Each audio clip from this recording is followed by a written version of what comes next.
How to fix iPhone vibration not working after iOS 17 update. Hello everyone, I am Bishakha and welcome to our channel. Let's get right into the tutorial. In order to fix iPhone vibration not working after iOS 17 update, follow these steps. For a quick fix, firstly slide down from the right side of your screen. You will be led to the control center. Make sure Do Not Disturb mode is not enabled, your phone is not in silent mode, and the low power mode is not enabled. See if the issue is solved or not. If not, check the hardware of your device. To check, open the App Store and search for Check My Device. Install the application and launch the application. Scroll down until you see the option for Vibrate Test on the part and tap on that. Now tap on Test and see if the device vibrates.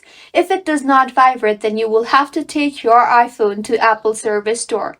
Nevertheless, you can also try to check few other settings. Launch the Settings application on your device. Scroll down and tap on Accessibility. On the Physical and Motor, tap on Touch. Here, firstly make sure the toggle button for vibration is toggled on. Next, tap on Haptic Touch. Make sure the option for Fast is selected.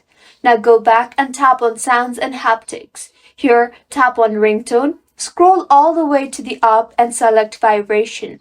Make sure the option for None is not selected. If none of these seems to work, then reset all settings on your iPhone and try again. To reset, tap on General and scroll down and tap on Transfer or Reset iPhone, then on Reset and then on Reset All Settings. Enter your passcode and reset all settings. Doing this will reset all settings, but nevertheless, none of your data or media will be deleted. Your iPhone will take an auto restart now and your problem should have been fixed by now. If you find this tutorial helpful, do subscribe to our channel. Thank you for staying with us until the end.